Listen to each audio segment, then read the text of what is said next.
around him as we deal with this pandemic? And the answer is Joe Biden.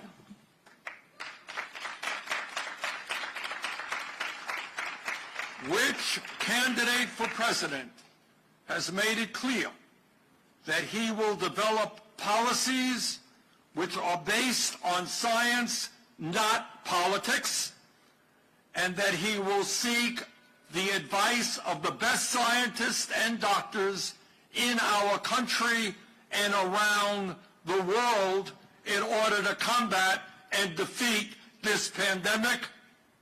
And the answer to that question is Joe Biden.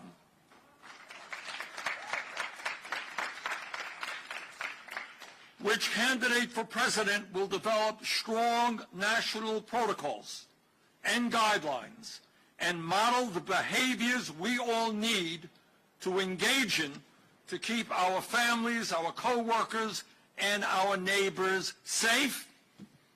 And the answer is Joe Biden.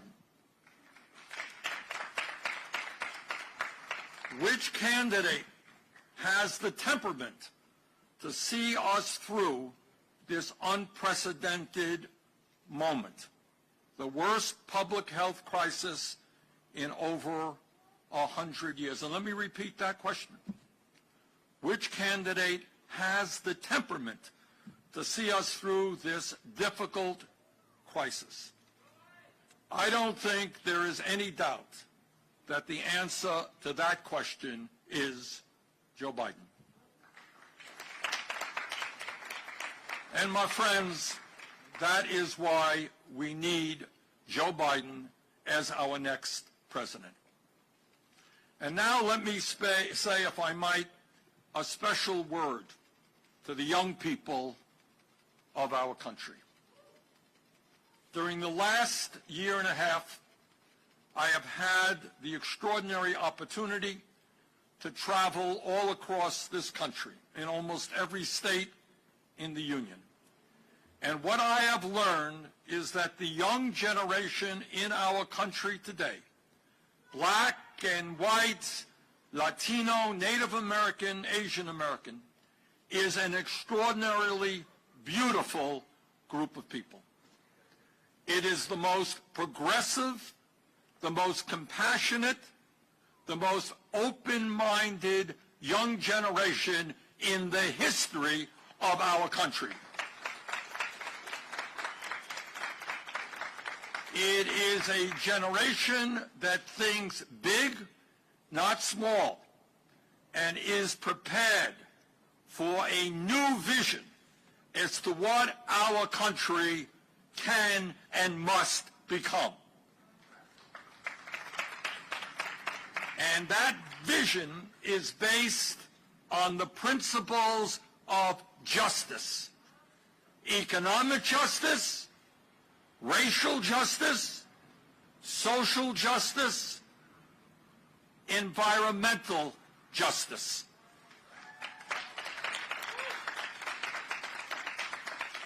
This is a generation that is leading the fight against systemic racism and police brutality.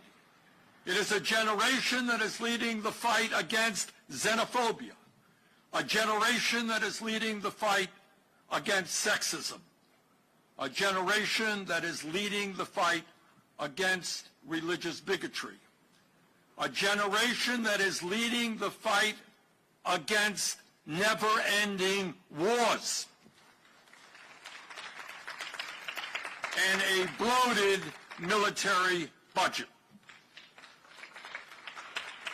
And this is a generation, unlike the current President of the United States, that knows that climate change is real, that it is imperative that we stand up to the fossil fuel industry, and that we are going to need bold action in order to create a planet that will be healthy for our children and grandchildren. This generation, younger generation, understands all of that.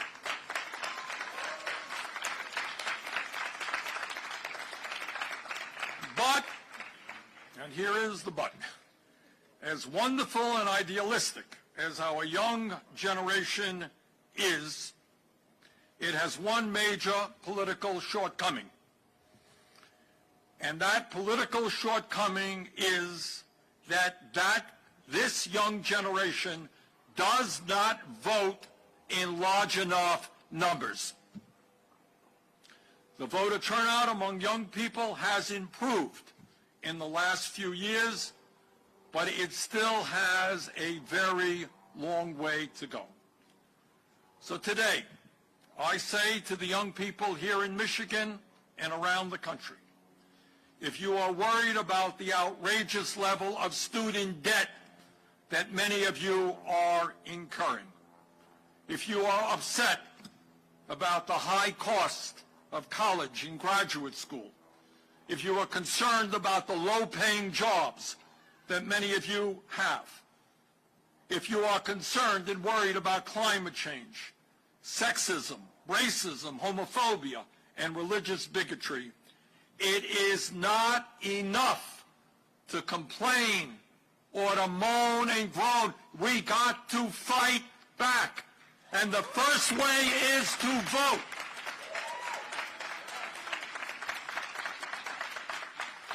And not only to vote, but to vote in record-breaking numbers.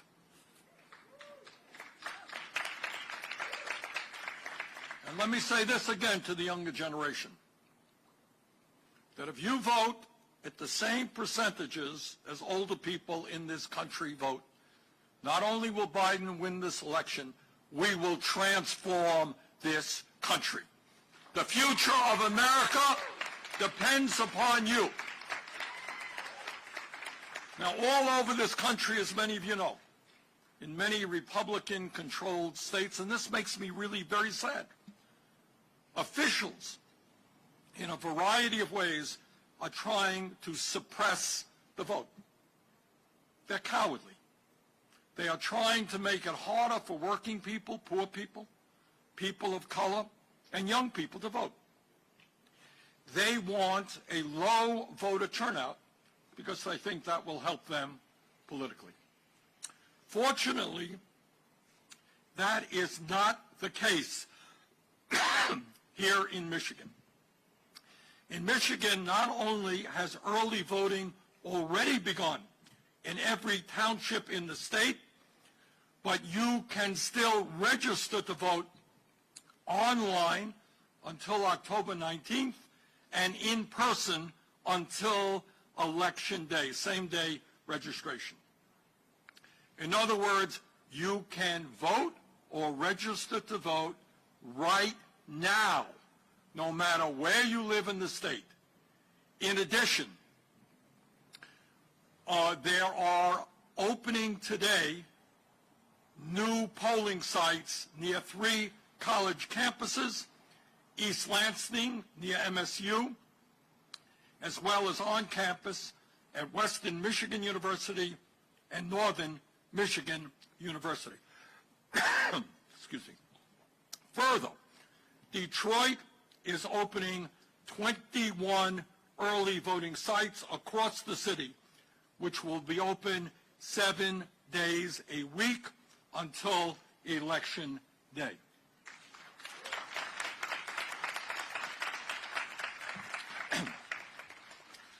My friends, this is the most important election in the modern history of our country. It is imperative that Joe Biden wins, that we have a Democratic House, including Debbie Dingell, and that we have a Democratic Senate, including your Senator, Gary Peters, who must be reelected. Now, I don't have to remind anyone here or in Michigan that in 2016, Donald Trump won this state and its 16 electoral votes by 0.2%. 0.2% of 1%. The stakes are just too high. We cannot allow that to happen again. So if anybody has doubts about whether their vote matters, remember what happened in 2016. 10,000 votes in Michigan. So your vote matters. In fact, it can be decisive in determining the future not only here in Michigan, but because you are a major battleground state, what happens here can well determine the future of the entire United States of America.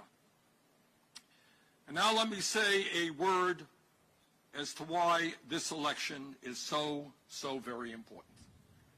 And I don't have to tell anyone that the young people in our country have been dealt some extraordinarily hard blows throughout their young lives. In fact, young Americans have now lived through the two worst economic crises since the Great Depression of the 1930s.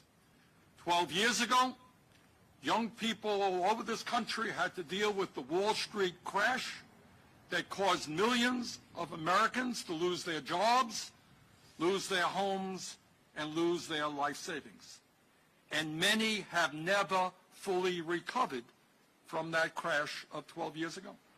And today, right now, young people are being hit by the massive economic downturn caused by the COVID-19 pandemic.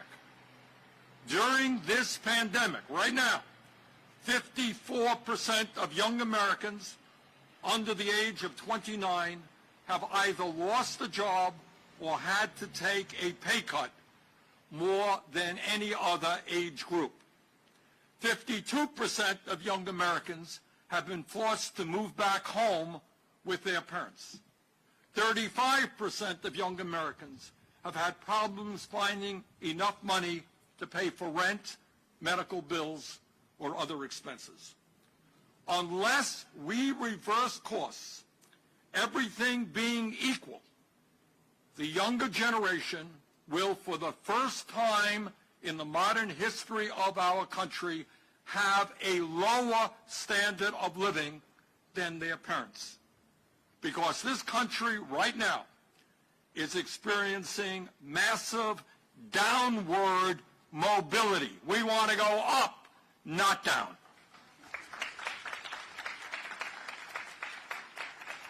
Young Americans today are making less money than their parents did when they entered the workforce. They have smaller savings accounts. They are less likely to own their own homes as the cost of housing has gone up and up and up. They are drowning in student debt. For what reason? That they chose to do the right thing and get a college education. And even though young workers are more likely than ever to have a college degree, the jobs they have are not paying them the wages or salaries they need to have an adequate standard of living. And many of the jobs they have been hard hit by the pandemic. A majority of bartenders in America are young. Half of all restaurant workers in America are young. A huge percentage of the retail sector is filled with young people. And these are precisely the industries that have been hit the hardest by the economic downturn. In other words, while many millions of young people are struggling to pay off outrageous high levels of student debt, many of them are forced to work for wages that are much too low, if they are lucky enough to have a job at all. And if we do not get our act together soon, this very bad situation will become even worse. Because according to the Department of Labor, the occupations that will create the most jobs in America over the next decade are home health care aides, fast food workers, and cooks, jobs that pay low wages and don't require a college degree. Let me be as clear as I can possibly be, and that is that in the richest country in the history of the world, we have got to do better than that. We need to create an economy and a government that work for all of us, not just the 1% and wealthy campaign contributors. Now, it is no secret, no great secret at all, that Joe Biden and I have differences of opinion. And as United States Senator, make no mistake about it, I will continue to fight for the principles that I have advocated for a very long time. I ain't going away. But I also want to tell you that in fairness to Joe, if his campaign proposals were to be implemented, they would significantly improve the lives of tens of millions of working families and would make Joe Biden the most progressive president of the United States since Franklin Delano Roosevelt. And frankly, I don't think our campaign has done a good enough job in talking about what Joe is fighting for. So let me take a few minutes to do that. When Joe Biden is president, and this is what is clearly in his state of principles, when Joe is president, he will make public colleges, universities, and trade schools tuition-free for working families. And he will substantially reduce student debt in America. Under Joe's plan, if you attended a 4-year public college or university and you earn less than $125,000 a year, he will cancel your student debt. Joe understands that every working class and middle class young person should be able to get a higher education regardless of the income of their families. Unlike the current president, Joe Biden understands that climate change is real, that it is caused by human activity, and that we have got to move aggressively to transform our energy system. And that is why Joe is proposing $2 trillion to transform our energy system away from fossil fuel towards energy efficiency and sustainable energy. And by the way, when we make that investment, we create millions of good-paying jobs in this country.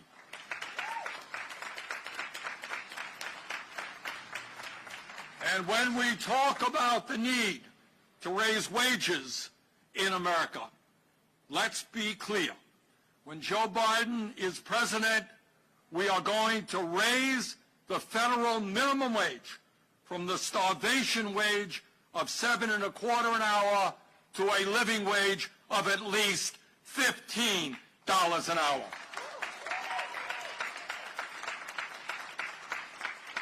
Joe understands that if you work 40 hours a week, you should not be living in poverty.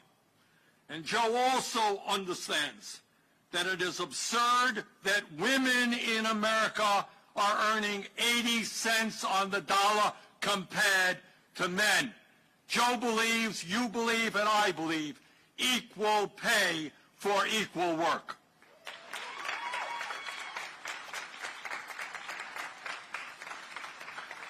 And Joe also knows that if we are going to expand the middle class in this country, we must make it easier for workers to join unions,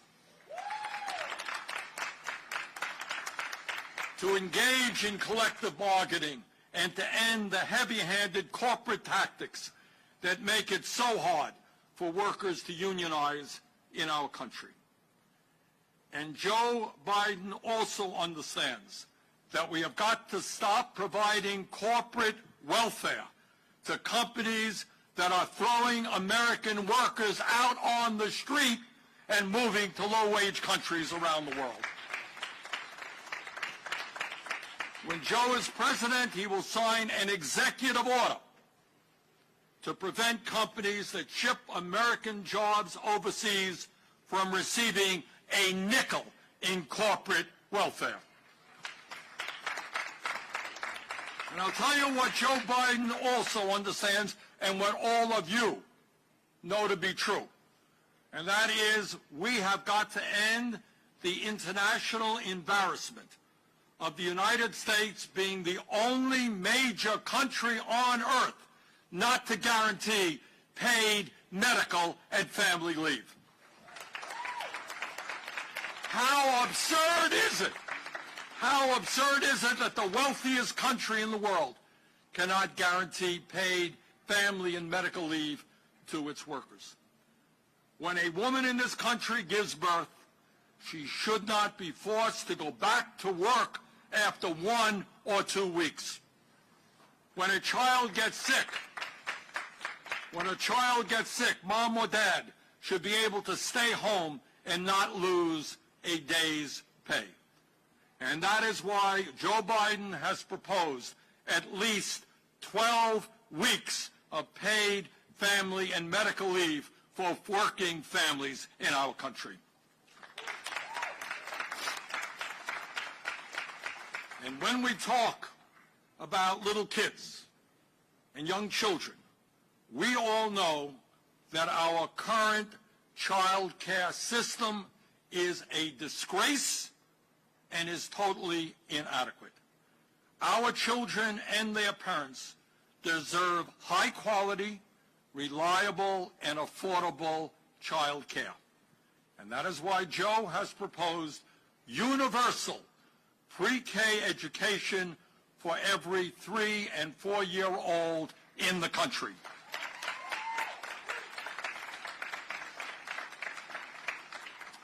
As some of you may recall, early in this campaign, I traveled to Canada with a group of diabetics to buy insulin, a life and death drug for more than 30 million Americans. And in fact, that trip with diabetics began in Detroit, Michigan.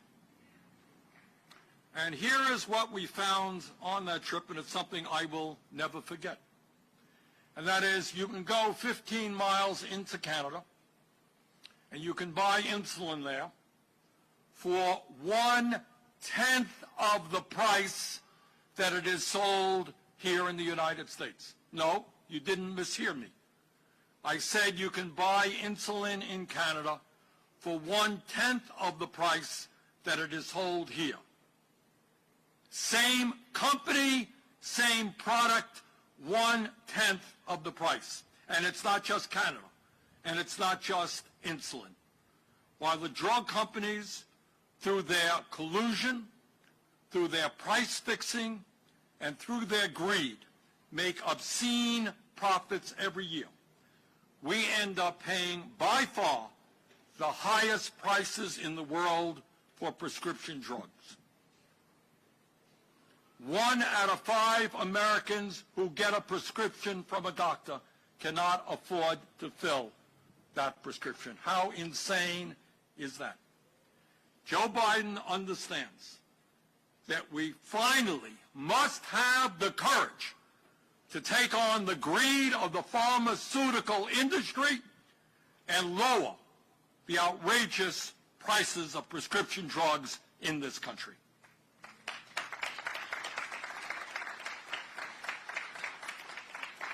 As I think many of you know, the United States is the only major country on earth not to guarantee health care for all people as a human right. Meanwhile, despite paying almost twice as much per capita for health care as the people of other countries, over 90 million Americans today are uninsured or underinsured, and almost 500,000 Americans go bankrupt because they cannot afford to pay their medical bills. And I'll tell you something else, an outrage beyond belief, and that because of the high cost of health care in America, some 60,000 of our people die every single year because they don't get to a doctor when they're sick. They just can't afford to walk into a doctor's office. How outrageous is that? Now, Joe and I disagree on the best path to get to universal coverage. I believe in Medicare for all.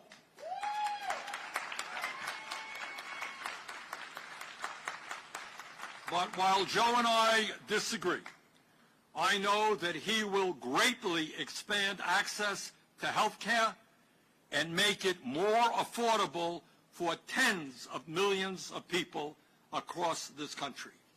He will make sure that everyone in America has access to a public option similar to Medicare. He will lower the eligibility age of Medicare from 65 to 60, no small thing. He will expand Medicare to cover dental care and eyeglasses and hearing aids, and he will substantially increase funding for community health centers to make sure that millions of Americans get the primary health care and mental health care that they desperately need. Joe understands, as you understand, as I understand, as Debbie Dingell understands, that when you talk about health care, it's not just cancer and a broken leg. It is mental health care as well. Joe Biden also understands that we must end systemic racism in this country and that we cannot continue to have more people in jail than any other country on earth.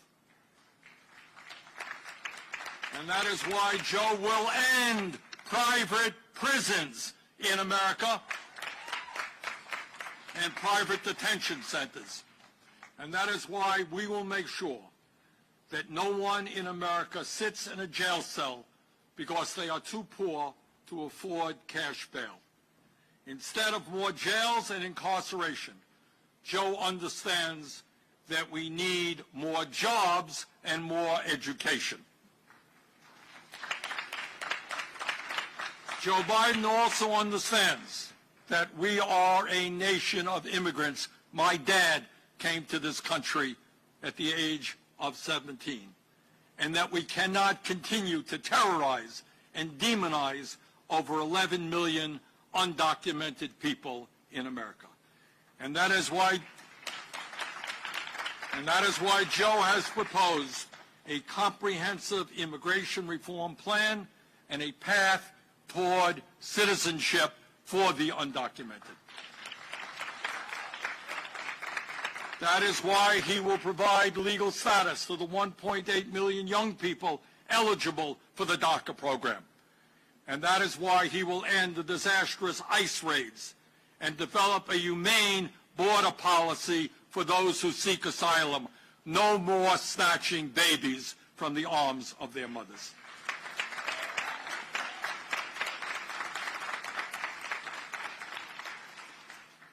My friends, in this unprecedented moment in American history, let us reject those who want to divide us up based on the color of our skin, or our religion, or our sexual orientation, or the country of our birth.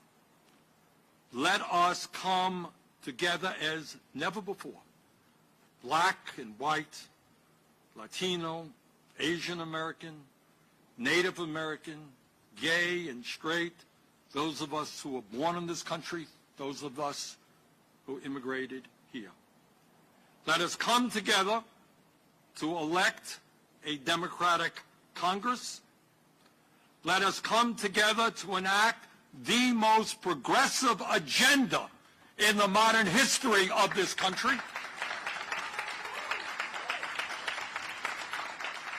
Let us come together to build an America that works for all and not just the billionaire class,